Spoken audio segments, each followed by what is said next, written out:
Good morning. It is my honor and pleasure to introduce the next keynote speaker. This gentleman showed me something recently, actually yesterday or 2 days ago, that he's not only one of the great CEOs of the industry, but he's probably one of the great football players of the industry. He helped us beat the Italians in the PTC challenge. But 18 years in this industry, probably one of the great scholars and thinkers of the industry. His company has come from a small company to, in the optical space, the leader, the guys that we look at for where the next technology wave is going to come from. One of the great CEOs who's actually led us through this. He's taken us through a number of ups and downs in the industry, stayed in place in that position, and has been a pillar for all of us over the last couple of years. So without any further ado, Mr. Gary Smith from Ciena.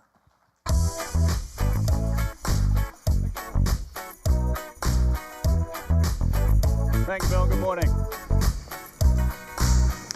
Listen, I appreciate the opportunity to chat with you this morning. And the highlight of the show so far was actually beating the Italians on Sunday at football, or soccer, as some people in America call it. The topic I'm going to talk about this morning is about opportunities in the digital age, but it starts with something that we're all experiencing in this room, and something that many people in this room are actually causing. It's disruption. And really the challenge for everybody is it an opportunity or is it a threat? And of course, that always depends where you sit. Are you being disrupted or are you disrupting? That really is the core issue. And you think about a lot of the disruption that has gone on in the world over the last few years, and the underpinning for that, I would argue, has been telecom. So many people in the room have been an instrumental part of driving those kinds of changes over the last few years, and it's affecting everybody in the world, every aspect of our lives, our personal relationships, how we communicate personally, how we communicate around the globe, how we even govern, the role of nation state. This thing is very, very fundamental. And it really is, in many ways, people call this the fourth industrial revolution. And how is this different than other industrial massive changes that have gone on in the world? And I would argue that it is fundamentally different, because it's actually multiple revolutions going on at the same time. It's massive changes to socio-economic structures in addition to this thing that we're all living and are familiar with, this digital revolution. In addition to that, you've got massive other changes going on, and they're all related. Because as the digital revolution gains pace, it enables other greater socio-economic changes as well. So they are all absolutely interrelated. Many people think about the word disruption in a sort of negative connotation, but if you think about it in the context of the history of the world, it is how we evolve.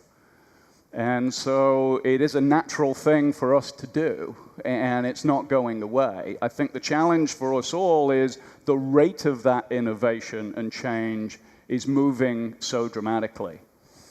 And as I said, it's not just the digital age. So what is causing that pace of change? And let me talk about some seismic shifts that are going on in addition to all the digital revolution stuff.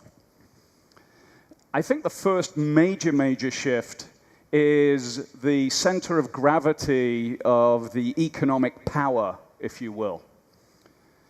2,000 years ago, the center of economic power, where most of the economic activity happened, was actually in Asia.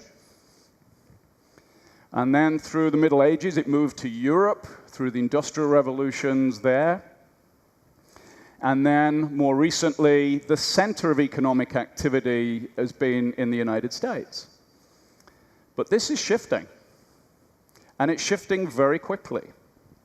And by 2025, the actual sort of fulcrum of economic activity is actually going to be back in Asia.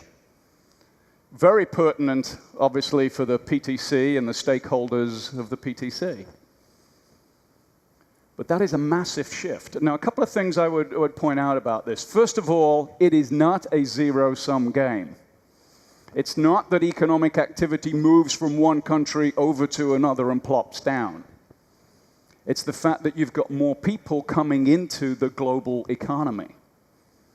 And that, I would put forward, is actually a very good thing. So it is not a zero-sum game. You know, globalization, if you want to call it that, has really taken a bit of a bad rap in certain areas over the last more recent times. But I'd argue that you've taken 1 billion people out of poverty and brought them into the global economy, and I think that's a good thing. That is a massive shift that is going on and will continue, in my view. The second thing that you're seeing is this shift to urbanization, if you will. People are moving to cities on a mass scale, moving out of the countryside, as it will. Obviously, this is most prevalent in large countries like China and India, etc. But it's also going on in industrialized, developed countries as well. And that's a big socioeconomic shift. And by 2025, of the top 100 cities in the world by economic value, 54 of them will actually be in Asia. That reinforces my earlier point. The third dimension you've got is an aging global population and a tail-off of the growth in total population. We are predicting that in this century will be the first century where the actual total population of the world actually begins to tap out.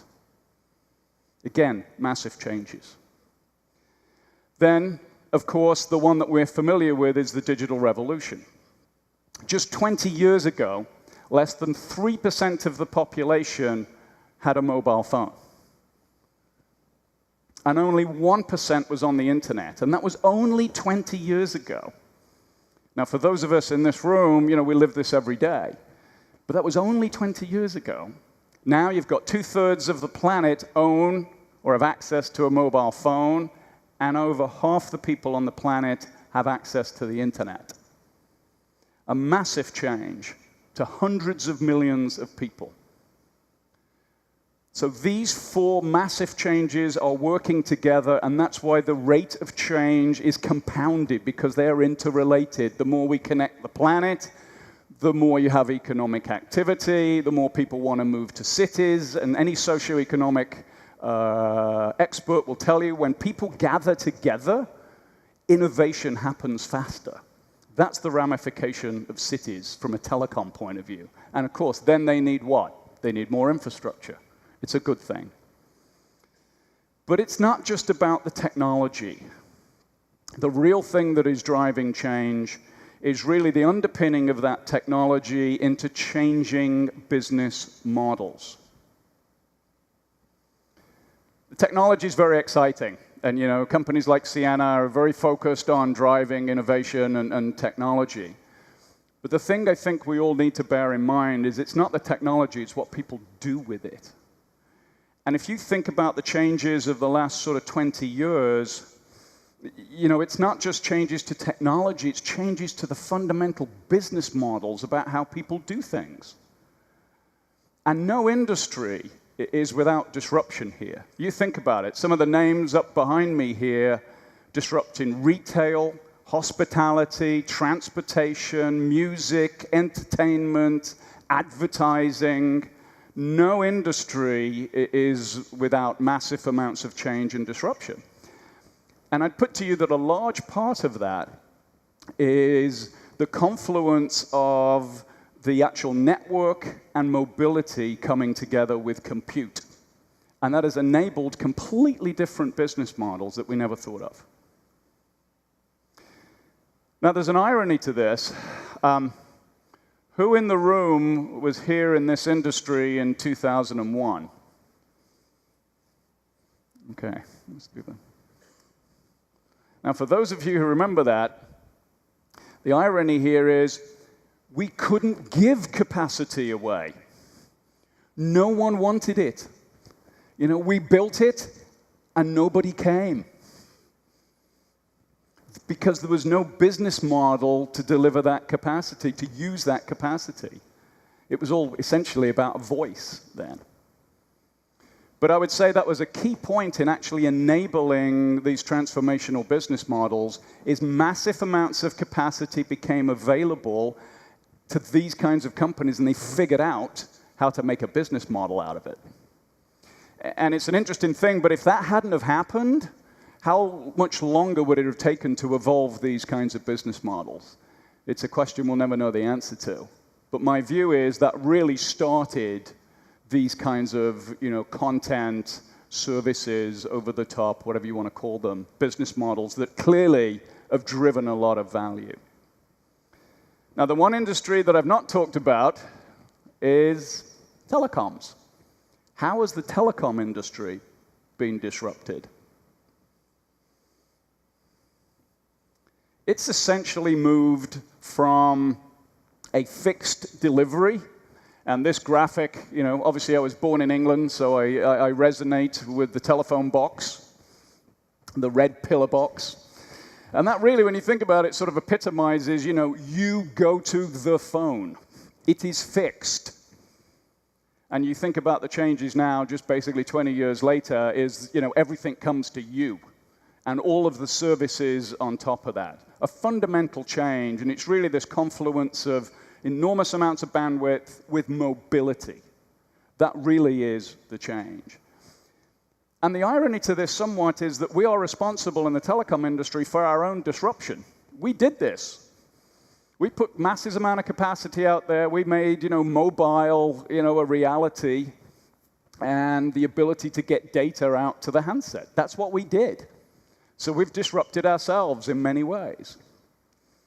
The challenge is about this, you know, who extracts the value going forward? And how do you build networks of the future? The networks of the past were built for voice, essentially. And now we're looking at global networks of massive scale. Who pays for them? Who extracts the value from them? That is the issue. So, you know, I think as we think about the networks of the future, I'd put to you that it is not just about capacity. It's not about price per bit. It's not just about automation. It's not just about intelligence. But from a business point of view, it's having the right capacity delivered at the right time to the right place with the right economics. That will drive the value. An adaptive network that works in real time, has massively scalable optical capacity. It has intelligence, real-time intelligence that changes on the network. It has software and control. And these are open-type networks. The point that I would make about networks of the future is that they need to be open, and it needs to be an ecosystem. No one vendor, no one technology, no one player can do all of this. You know, the age of the generalist is gone. The world wants best of breed in each areas because it's a highly competitive global marketplace. And no service provider can afford not to have the best technology in the network. But it's got to be open, and it's got to be part of an ecosystem. It's about creating the platform to drive value. And how that gets shared out between the content, the people who drive the network, the people who manage the network, you've got to have a network that's capable and have the intelligence in real time, an adaptive network of being able to do that. You're looking at networks of massive global scale. And we've only just started. And that's the thing to remember about this. Look how far we've gone in the last 10, 20 years. And that rate of change, in my view, is only going to increase going forward. You know, in many ways, you can view this as there's never been a more exciting time to be in this industry. There's going to be masses of opportunities, but also threats. You've got to embrace disruption. It is here to stay. And, you know, collectively, we need to be a part of that and driving it for the good. it really comes back to this notion of disruption and treating it as an opportunity. Embrace it. This is how progress is made. And I think we've made tremendous progress in this industry over the last 10 to 20 years. But I think certainly the best lies in front of us. And I'm very excited every day to be part of this industry and see the changes and helping in a small way to try and drive the technology and the business models that deliver more value out in the world. So I think the industry has a lot to be proud of, but it's got to be agile, it's got to be open, and it's got to be very thoughtful about new business models. It's not just about the technology.